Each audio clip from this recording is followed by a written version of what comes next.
Throughout the unfolding narrative of ancient history, there exists a story whose echoes have reached across continents and centuries, shaping perceptions and misperceptions alike. The story of Ham, the son of Noah. In the aftermath of the Great Flood, as the world's civilizations began anew, the three sons of Noah, Shem, Ham, and Japheth, stood as progenitors of great peoples. Among them, Ham would become the ancestor to many nations, including those of Africa, a lineage woven into the fabric of human origins. Yet, for generations, a dark shadow of misunderstanding and misapplication has clouded his legacy. The notion of a curse, misattributed to Ham and used to justify injustice and prejudice. Let us journey back to the ancient world, to the time when the floodwaters receded and Noah, the patriarch, and his family emerged onto a cleansed earth. The descendants of Noah's sons would spread far and wide, establishing the roots of civilizations that would rise in Mesopotamia, Egypt, Africa, Europe, and beyond. The narrative of Ham, as recounted in the sacred texts, is brief but profound. According to the account, after the flood, Noah became a man of the soil and planted a vineyard.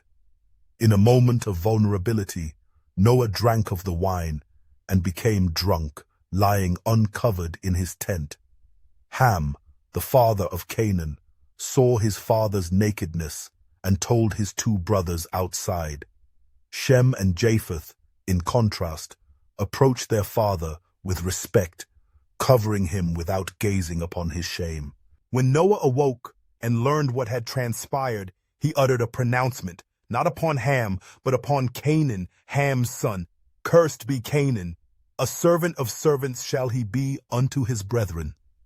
This declaration, so succinct, has over millennia been the subject of interpretation, debate, and regrettably, distortion. For nowhere in the text is Ham himself cursed. The words are directed at Canaan, and the reasons, context, and consequences have been discussed by scholars, theologians, and historians for generations. Yet through the centuries, the story of Ham became entangled with a narrative far removed from its original context. As the sons of Noah were believed to have peopled the earth, traditions arose assigning Shem as the ancestor of Semitic peoples, Japheth as the father of Indo-European nations, and Ham as the progenitor of African and other non-Semitic, non-Indo-European races. The names of Ham's sons, Cush, Mizraim, Put, and Canaan, were associated with Ethiopia, Egypt, Libya, and the land of Canaan, respectively. These associations, recorded in ancient genealogies, established Ham as a founding figure in the lineage of African civilizations. But as history unfolded, a tragic misreading took root, one that would be wielded as a weapon of division and oppression. The so-called curse of Ham emerged in the narratives of later generations, particularly in the context of justifying the enslavement of African peoples. Though the original account speaks not of Ham's curse, nor of skin color, nor of the fate of entire continents, the myth was constructed layer by layer to serve the purposes of those who sought to rationalize the subjugation of others. This misapplication, born of ignorance or willful distortion, stands in stark contrast to the dignity and complexity of the peoples who trace their heritage through Ham's line. Africa, with its ancient kingdoms, advanced societies, and rich cultures, stands as a testament to human resilience, creativity, and grandeur. The civilizations of Egypt, Nubia, Carthage, Mali, and Great Zimbabwe, among others, flourished with achievements in art, science, governance, and philosophy. The descendants of Ham, far from being marked by a curse, have contributed immeasurably to the story of humanity. To understand the legacy of Ham is to recognize the power of stories, how they can uplift or oppress, illuminate or obscure.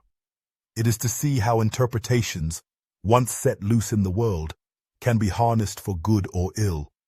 The so-called curse of Ham became a tool in the ideologies of slavery and racism, shaping attitudes and policies across continents. Yet the truth, as preserved in the earliest accounts, offers no such justification. The curse was not placed upon Ham, nor upon his descendants as a whole, nor was it ever a marker of race or servitude.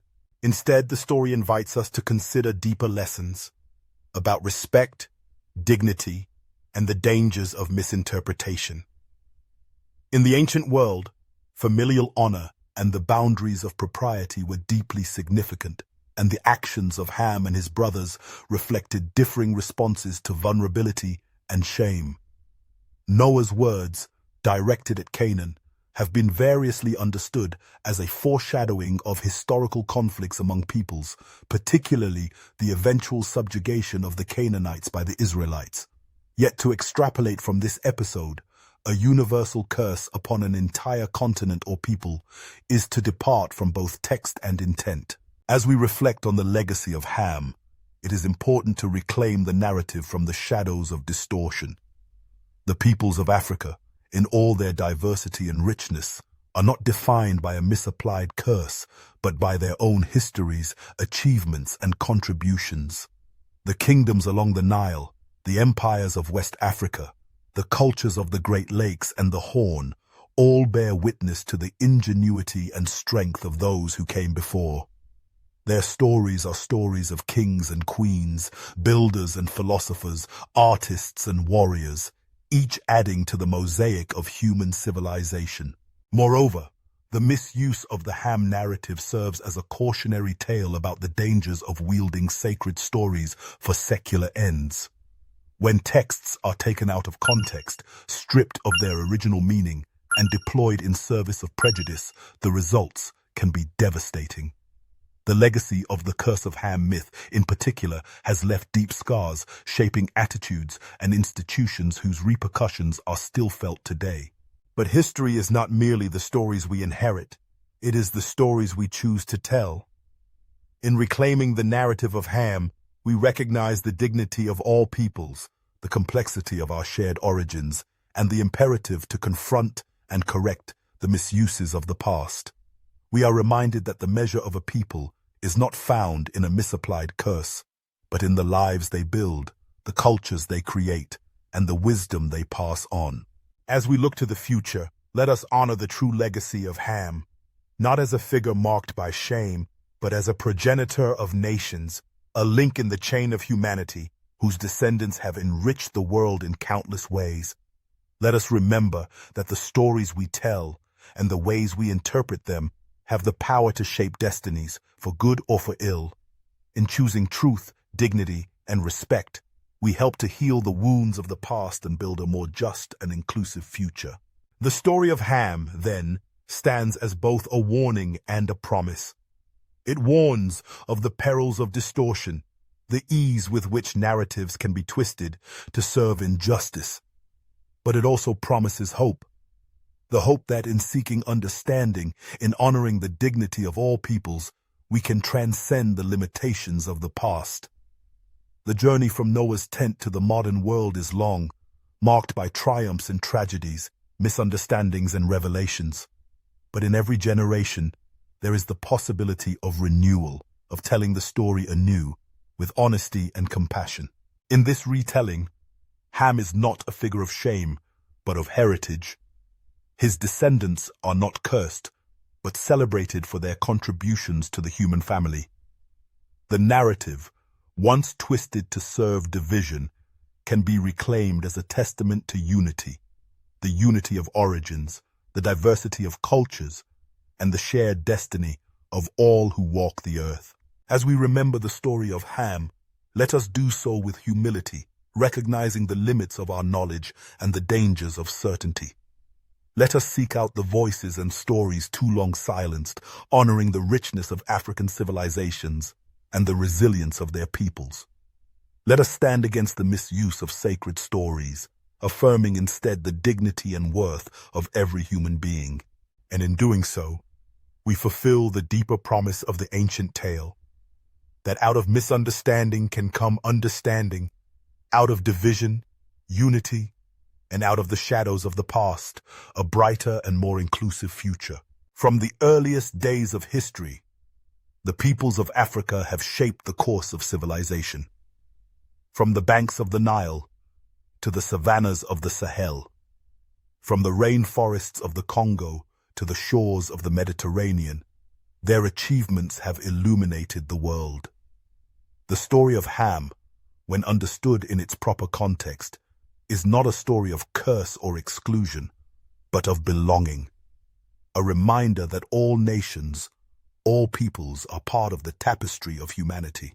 As the narrative continues, let it be one of truth, dignity, and hope, a story worthy of all who call this earth their home. And if you're still here, maybe your soul just got touched in the deepest place. At Tales of Black, every story is a ritual, a reminder that some memories are not written in books, but in bone and blood. If this story stirred something in you, share it with someone still wondering. Subscribe to the channel so you don't miss what comes next. And if there's a legend, a memory, or a haunting you want told, leave it in the comments. Maybe your story is the next one summoned in the ritual.